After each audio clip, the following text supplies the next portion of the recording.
If you're a parent, teacher, or school leader, and you're sick and tired of the frustration, anger, and unfair treatment of children at high risk in our public schools, then perhaps it's time for all of us to do something about it. In this podcast, Dr. Almitra Berry brings you tips, tools, strategies, and tactics to build successful solutions while touching, moving, and inspiring all of us to transform our schools so that every child thrives. Here's your host, Dr. Berry. Welcome back, Equity Warriors. Thanks for joining today. We're continuing the special series of elevating new voices and future guest hosts of the 3E podcast. So I'm joined today by Mark Norwood. You heard from Mark in the last episode where he shared his story. I'm excited to have this virtual sit down with Mark so we can dive a little bit deeper and you can get to know him a little bit better. Today's guest discussion is so compelling and in-depth that we couldn't fit it all into our regular episode. But don't worry, you can hear the full uncut interview on our Patreon page. To access this expanded content and support our mission of promoting educational equity, follow the link in the show notes and become a Patreon subscriber. You'll get exclusive access to this eye-opening conversation and much more. And now, back to the interview. Mark, thanks for joining me. Thanks for having me, Dr. Berry. You know, when I listened to your story, first, I loved it. It made me laugh. It made me cuss. Made me roll my eyes. Made me cuss a little bit more, or I should say, use my colorful language, my not school language. But in so many different places, I connected with your lived experience. You know, having had something similar myself. So I'm one thing I'm really curious about, of all of the things that you had happen in your life, all of your lived experiences, your you know, as a child and then as an educator, that whole life story. What made you choose this chapter to share with us? I thought about my career growth, where I've been possibly held back because of certain things, certain knowledge that I didn't have. And while, as an adult, I have responsibility now, and I can go back and take care of those things. Well, not really go back, but move forward and take care of those things. But I keep finding myself stuck in the mud sometimes. And when that happens, I go back to this moment. So I kind of look at that moment as a big change early in my life, a big change in my life that kind of changed or guided my trajectory, not so much in the most positive way. Yeah. One of the things that first jumped out at me when I listened was, it's like, I think your dad or your parents and my mom came from the same school of parenting. So, your parents just said you couldn't go to high school where you wanted to. Well, it's funny you mentioned not going to the high school that I wanted to, the neighborhood high school. Shout out to Crenshaw High, Crenshaw Cougars. That's the neighborhood I grew up in. I didn't go to Crenshaw High. I actually went to St. Bernard's High School. That's in Playa del Rey, around the corner from Westchester High School. And everything aside, the story that I told, I had a fairly good high school experience outside of that issue. I was a classroom teacher and an administrator in both Compton Unified and LA Unified for about 15 years. And when I look at students that came through my classroom, I saw a wide range of students from parents, maybe we would say underserved or poor family, poor households, lower socioeconomic households. And on the other end of the gamut, I had some students who came from fairly wealthy neighborhoods and wealthy families.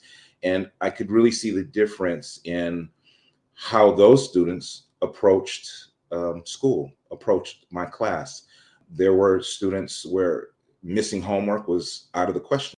And when I looked closely at them, I really did see a correlation between their households, whether it was two-parent households, whether they were quote unquote well off, or if they were struggling. And I definitely saw a correlation between how they approached school. Going back to my own upbringing, I was fortunate to come from a two-parent household with two loving parents that took well care of me, but they really didn't have a great knowledge of the education system. I'm not going to say they weren't smart, but they certainly weren't. They weren't college educated. They weren't educated in the current system. I had, and we taught similar populations, you and I. Mine was just up in Stockton. But my kids, when I was, well, I should start with when I was in the high school, I did have a much more affluent population of students. And there, the bigger challenge with parents was that if the students were not getting the grades the parents expected them to, the parents were on my back, I'll put it Hmm. that way, complaining, threatening to sue if their kid didn't get a certain grade in class. I'm like, go ahead, sue me. I'm a beginning teacher. I have no money and I have student loan debt. Go for it. See what you get. Your kid drives a better car than I do. Um, and that was part of what encouraged me to go down or change neighborhoods, change school districts, and go to a school that where the kids were coming from housing project, homes of low wealth, my multilingual learners, and all black and brown children for the most part, to be able to do something that was going to do good for kids who had limited opportunities, right? And that's part of what shaped what I came to feel is like we we the educational system have failed generations of black and brown people. So my parents, not my own personal parents, the parents of my students, Hmm. they had already been through our system and our system had failed them. So I felt like my responsibility was to make sure that my students understood they could do anything they wanted to do and that I was there to help them get there, and to advise parents when I could, if they were open to it. But one of the things I never wanted to do myself and that I encourage other people, not only when I was a classroom teacher, but throughout my career, is to recognize our parents have been failed by our systems. We cannot expect our parents to be the primary educator when it comes to our foundational skills and the content we're teaching in the classroom. That's on us, right? And we're the ones who need to show our students that they can go to college if they choose, they can go to trade school if they choose, they can go to the military if they choose, but it should be their choice, not because we fail another generation of kids and say, well, here's your option. So Compton and Yeah, Stockton, not that different. not much different. Not that different. And I was only in Compton for a year, and my intention when I joined Compton Unified, honestly, that's where I was going to serve out my teaching days, my teaching career. It was only my second year in the system. In the system, it was only my second year in education, and you see how that slips out because we're Yeah, so it's, programmed, right? It's so yeah. systematic. We're so programmed. So I was in the Compton Unified system, but not for very long because it was not. How can I put it? I was too young and too new in the profession to really understand what I was seeing. I just know that I didn't see it there. I didn't see what I thought I needed to see. Not necessarily at the school level, because I actually worked at a pretty great school, Stephen Foster Elementary. I worked under a great principal, Dr. Denise Price. She had a lot of faith in me, gave me a lot of opportunity, and I appreciated it. Problems that I saw actually came from the district level and the amount of bureaucracy and the difficulty of getting resources at our school sites. The bureaucracy is something that bugged me as well. And you didn't talk about this in your story, but now that you mention it, I was I was I was that parent, that teacher, that PTA member who was at every single school board meeting, um, to remind them what their responsibility was in making sure that we got the assets. I call them now the assets that we needed to teach. But even when they gave us curriculum, and part of my personal issue was that they were making choices that didn't reflect the needs of the children that were in my classroom, Okay. right? So they were saying, this is what you use. And we're saying, but this ain't working.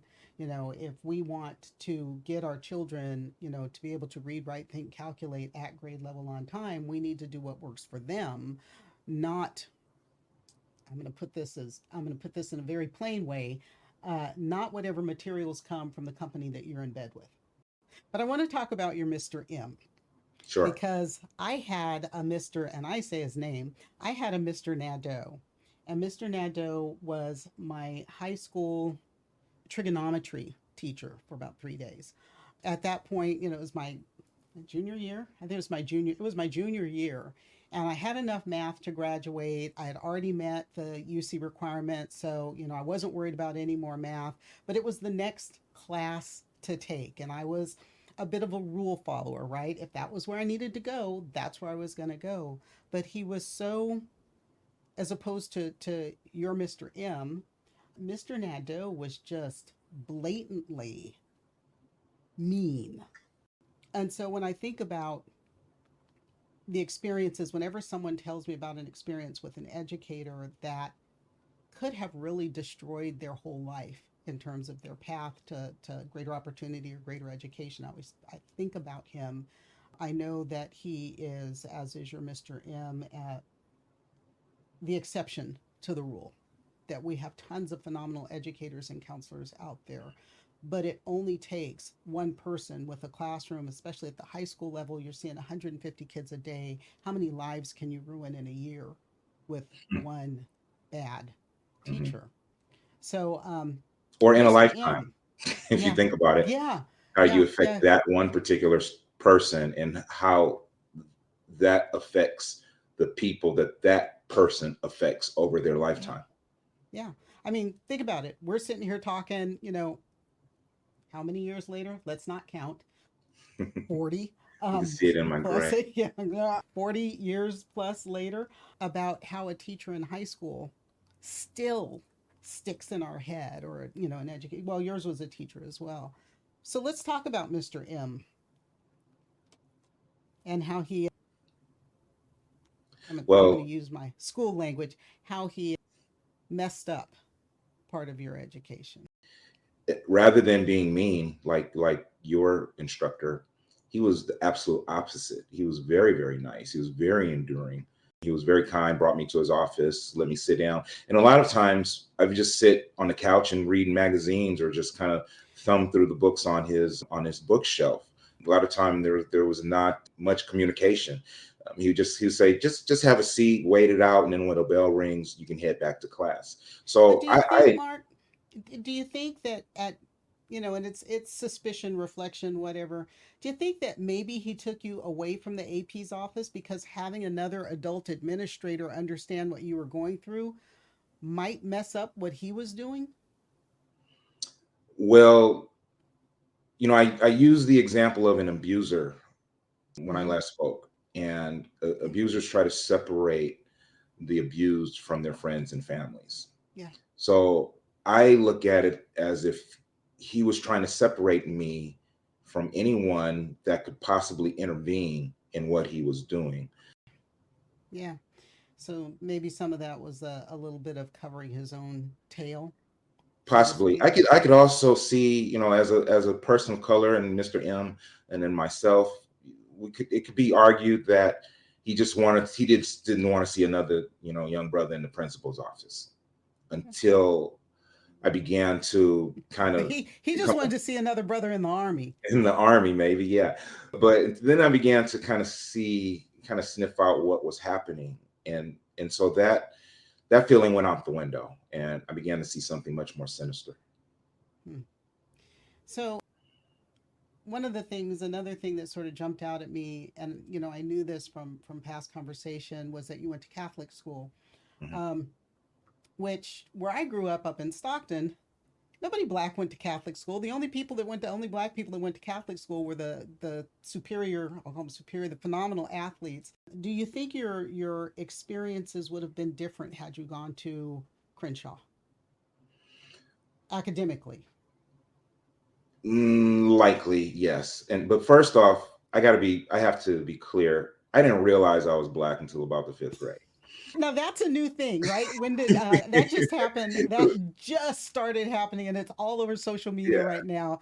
The moment I figured I learned I was black when. So you learned you were black I when, stopped Mark. listening to K Rock and KLOS and started going to KGLH and K Day. I know I realized there was something different going on there. Yeah, I didn't realize I was black until about the fifth grade. And the reason why that is, and it's sort of, I'm saying this sort of to lead to an answer to your question as it Mm-hmm. relates to growing up in Catholic schools. My parents are from New Orleans. My mother from Falls River, Louisiana. My father from New Orleans. Here in South LA, South Central LA, there were a lot more black students in Catholic schools because, well, those Catholic schools were in black neighborhoods. And so that part first, right? Now, to your question, would my education experience been different? Vastly, and probably based on what I know now as an adult, I would venture to say it would not have been good. I more than likely, considering that I had a difficult time with my behavior issues. But like I said, the big thing was just talking. But who knows what it would have been if I would have gone to the public school where there was less oversight, many more students, many more classrooms and teachers, and much easier to get lost in the shuffle there and kind of just get away with anything, right? At least in my school, the Catholic schools that I went to, smaller classrooms, fewer students, there was more, how can I say it? We were much more easily seen. So when it comes to the behavior issues, those things can be nipped in the bud right away. Now, when it comes to the education, I still struggle with that because over time, what I've found is that private schools or Catholic schools specifically tend to get teachers that are less experienced. I may have gained much more knowledge as far as the practicum goes, but I think what was really missing was the love and the enduring nature of a teacher. Cool. So Cool. that's one thing that I do appreciate from being in the Catholic school system. Yeah. Most of my Do you teachers have really neat really care. handwriting? Pardon? Do you have really neat handwriting? Yes, my handwriting is pretty good. And I still, it's funny you mentioned that. I absolutely believe in cursive writing. And one thing that I learned some time ago, since it was brought up, is that cursive writing is, as far as I understand, is if not the only way that academically instructors can link the left and the right side of the brain. So you have one brain. Sure. So right-handed folks are left-brained, left-handed Mm-hmm. folks are right-brained. You're Like right, one brained. Yeah. one side manages that technical uh, Logical, logical technical, side, and the other scientific. side is And it's art. all Well, when you yeah, think about cursive writing, it is both technical and art, and right? All at artistic. both at the same time. So at a very young age, starting I think cursive writing was a second grade skill. We began to learn to link those two sides of the brain. So it's very important. Now, once we got rid of cursive, what other activity was going to fill in that gap? I can't think of Nothing. another activity that actually fills in that Nothing. gap. I've been on a cursive writing bender, as it were, on social media. It's we do have more and more states are withdrawing the standard or the requirement for kids to learn how to write in cursive. Mhm. Um, when I was teaching, I had to, well, first I can say my teachers always said that I was going to have to be a doctor when I grew up because my handwriting was As atrocious. It was like, works for me. I long didn't as you become the read it. type of doctor that they said or that they were thinking, but it wasn't a priority in our system to make sure that I had fantastic handwriting. They were more concerned with, the more academic endeavors, as it were. Yes. So The that was uneducated educated. an The, uneducated educated. the uneducated educated didn't see the value Yeah. in it, didn't understand what it was actually worth. Yeah. So I started teaching, and I was teaching when I moved down to the elementary. High school, I could print. Nobody really cared. As long as, kids show up, they can read the assignment on the board or whatever, and we're on our merry way. But in teaching sixth graders, I had to teach handwriting and I had to teach cursive. I had to demand that my students responded in cursive. And I practiced before I moved down to the elementary. I spent all summer long practicing on a whiteboard my cursive handwriting, trying to make sure that what I wrote was technically correct, right? That I was using proper Danielian cursive writing and all of that Hmm. stuff. And so the first day or two in my classroom as a sixth grade teacher, everything on the board is in cursive. I'm writing in cursive on the this dates me on the overhead projector. Remember those things? And one of my kids finally said, "Miss B, I can't read what you're writing." And I'm going, that is like really nice handwriting. What do you mean you can't write it? And Hmm. a couple other kids got a little brave and they said, I can't read it either. And I was still a fairly new teacher. It was only my third year in the classroom. I'm like, what do you mean you can't read it? I didn't understand that they weren't saying that it wasn't neat. It was that they had never learned to They couldn't make decode. the connection. They couldn't decode cursive handwriting because they had not been taught. And that it was one of those little epiphanies I had that this is an important skill that our children have not learned. Of course, my kids couldn't, for the most part, they were horrifically underperforming. I'll put it that way. The average reading level in my sixth grade classroom was second grade, which is how I ended up in the pathway that I still walk now. Um, but just that we miss that, and what else would impact them from that lack of knowledge, that lack of a technical skill, and being able to decode cursive handwriting. Anyhow, that's my little cursive. Well, one thing for sure, they wouldn't be able to read the Declaration of Independence. No, they We'll wouldn't. start with that. In that aside, there's a lot of older documents, a lot of Yeah, history, a lot yeah. of The knowledge. If Constitution it is hadn't is been, written in script. Cursive handwriting, when you are a history teacher, especially with founding documents, but I think even some early literature where you can read things that the author had handwritten, yes. letters that are handwritten, those primary resource documents are, it's so important for people to be able to interact with those, because I think one thing that we show in our handwriting actually is our emotion. um, and if you don't think that's true, look at a seventh grade girl's writing and see how many Mm. times you see a heart instead of a dot over an I or a J, right? Well, let's stay on crime. Why not? You got a degree in criminal justice. Yes, with a focus in law enforcement. I was always concerned once I got to my little elementary school in the hood with what happened to my children after they left the campus. You Mhm. know, at the end of the day, over the weekend, there were I'm a self-professed workaholic, right? So as a classroom teacher, I was usually at my school at 6 o'clock in the morning, you know, an hour and a half, 2 hours before first bell. I would work after school sometimes until, 5 o'clock at night. And the custodian would come in to my classroom and he'd say, Miss B, it's time for you to get out of here. And it's like, I know, but I only have a little, I know it's been a long day, whatever, not realizing initially. And he said, no, I need to walk you to your car. You need to be out of this neighborhood because things are going to change in about a half an hour.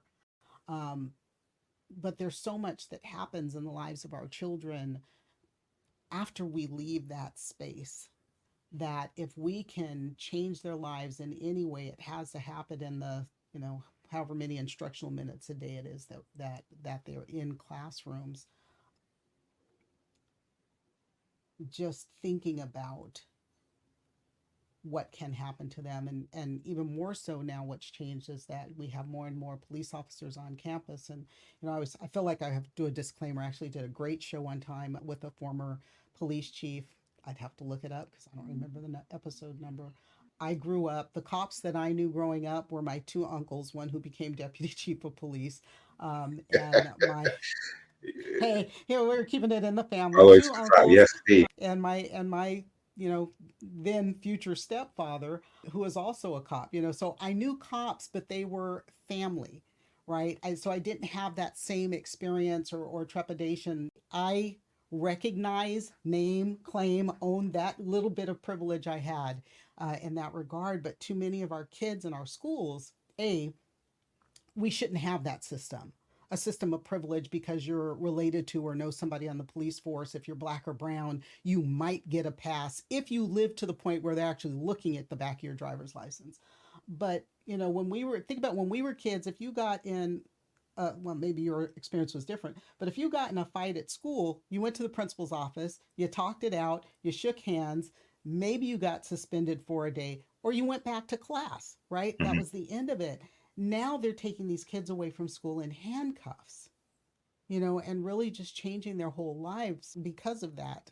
Uh, Which is in any sad. event, It's it's very sad. It's ridiculous. You're taking kids away for very human reactions to situations. Yeah, Students learn, young people, we learn to fight, we learn not to fight, but it's really kind of a part of growing up, how to manage those aggressions and manage emotions. yeah, But then when you bring in the police and students that are doing what I would consider fairly normal behavior, you're taking them away in handcuffs. yeah, You're demonizing them simply for being human in their environment. I have a question though. You go mentioned for it. the bullets ricocheting off the ground and Yeah, you having your students go through your own drill.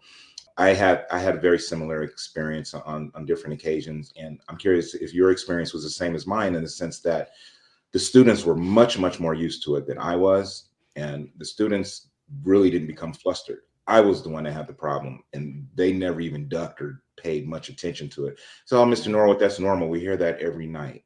So I was sad to find that my students were sort of going through what I went through, and they were used to it and accepting of Yeah. it. But yeah, my kids were so desensitized to all of it. And it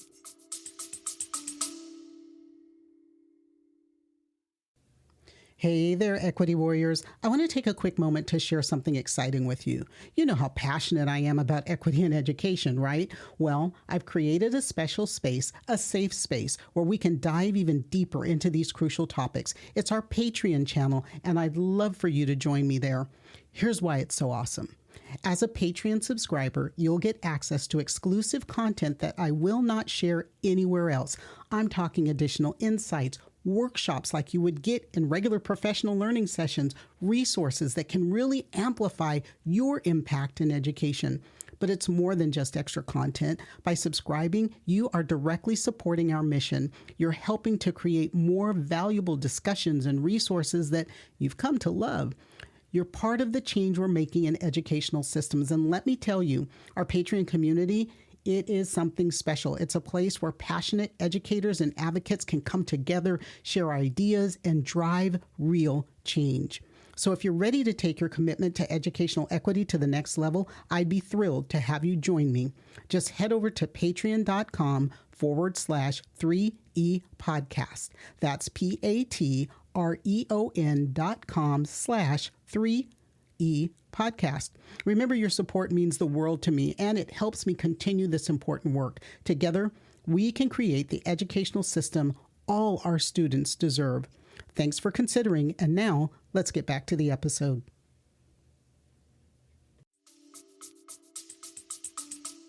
In some ways, just broke my heart, thinking that this is your normal, Yeah. and it shouldn't be. It shouldn't be. A lot of times, in a sort of interview, although this isn't an interview, but in reflecting, people will ask you something like, if you could go back and give yourself some advice, knowing what you know now, what would you tell your 18-year-old self? Don't answer that question. Because I think that when we're talking about education, advice to your 18-year-old self is a little bit too late, right? So Sure. given your lived experience, what would you go back and tell your maybe end of the 8th grade rising freshman self? What would you tell Mark? I would have told my, say, 15-year-old self at that point that this is up to you, and you're going to have to take this seriously, and you cannot let anybody dictate your future to you at this point. If I have goals beyond this, it's going to be up to me to advocate for myself to make sure it happens. And that is absolutely something that I did not do. I allowed someone to continue to dictate to me what my future was going to be. Yeah. You were compliant. I was compliant. Yeah, which depending on Don't the be so child. compliant. That doesn't mean burn down the school, start Right. fights, or go throw eggs at the teacher's car. Yeah. But speak up for yourself. You just have Yeah. to speak up for yourself. So that very first day when that teacher changed my grade, I did speak up for myself. And then she explained to me why she did it. And I kind of went along. I went along. Don't go along. Yeah. Don't go along. Don't go You get along with along. BS. Yeah.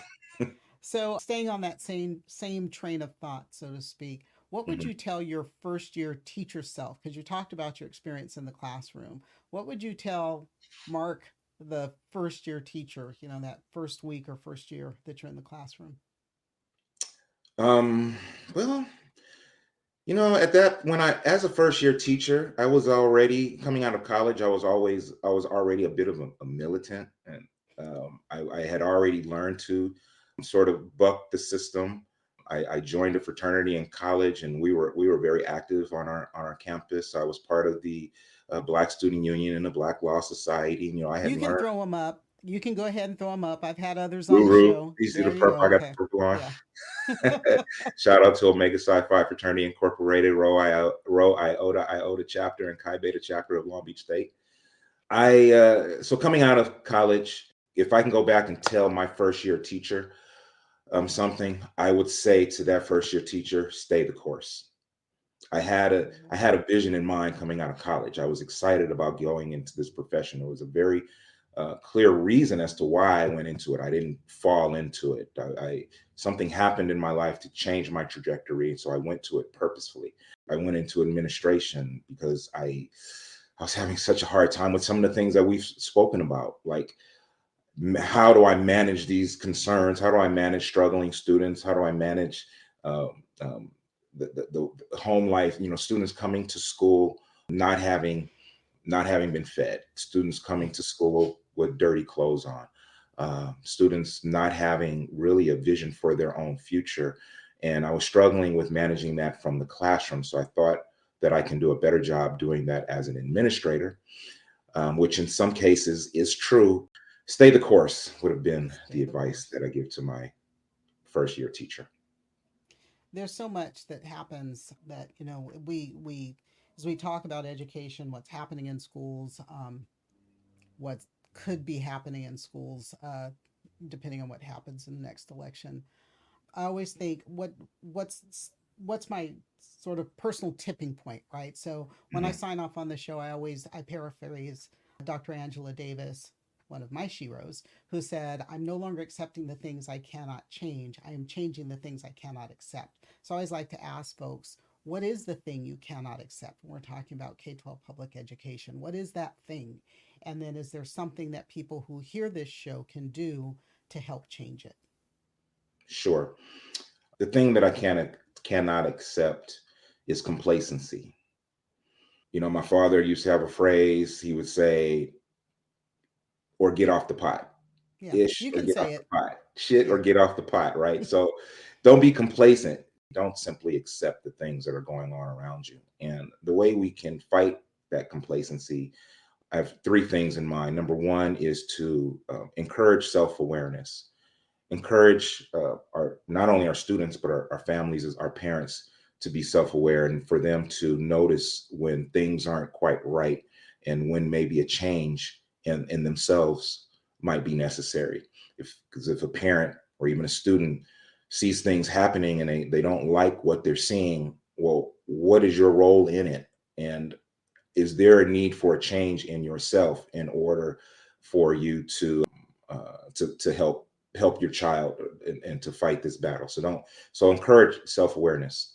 Secondly, we have to celebrate success. We have to celebrate not only our students' success, but our colleagues' success, our family's success, and the success in the community. To put it simply, stop the hate. We have to stop hating on each other, um, and just acknowledge the success and be supportive of that success genuinely. And finally, the third thought that comes to mind is encourage observation. We want, in encouraging observation, pay attention to your surroundings. Um, Hmm. Watch the news, read the newspaper, even if it's not the greatest newspaper. Find one that not necessarily that fits your needs, because what good is it if you're just being fed information That's that you already right. agree with, right? So we have to be able to bounce it off something and have debates. So encouraging observation, and then uh, do things like number one, listening to this podcast. So when you listen to podcasts like this and others, you're getting more knowledge, more information about what's going on in the world and about what's going on in the education community as it relates to equity and lack thereof. So listen to podcasts, read publications, watch YouTube videos on the information that you're looking for. Google something. Google Project 25. Be aware of what that is. Let's start with that when I talk about encouraging observation. So those are my three bullet points as far as how people can fight off complacency: encouraging self-awareness, celebrating success, and encouraging observation. That's awesome. Ladies and gentlemen, my guest today has been Mark Norwood, and you will be hearing from Mark flying solo from time to time in the future because I need to step away a little bit every once in a while to continue working on that research for my next book, which is focused on English only multilingual learners. Those kids who speak African American English, Chicano English, Jamaican patois, Appalachian English, and so on. Mark, I want to thank you for joining me. I always enjoy talking to you and sort of hashing stuff out. Equity warriors, we are on a precipice. An historic election is less than 100 days away. Understand the assignment. Mark mentioned Project 2025. Our schools stand to suffer a seismic change if the Republicans take control of the White House. So follow my series as I dissect Project 2025's plan for education. My goal is to reveal what is in there and to arm you with the truth, what you need to know. And then join me again next episode. If you've got a topic question, something like you'd like to have covered, a special request, I put it down in the notes. You can text me directly. Look in the notes for that link. I want to hear your stories as well. Who knows? You might be a guest host like Mark as well. And then remember, don't worry about things you cannot change. Vote to change the things you cannot accept. And that's a wrap for today's episode of the 3E Podcast. Now here's how you can make a real difference. First, smash that subscribe button. It's free. It's easy. Just do it. Second, share the show with anyone you know who cares about education. And third, consider becoming a supporter of the show. Together, we're not just talking about change, we're making it happen. Make a donation today to be part of that mission and change, and I'll catch you next time.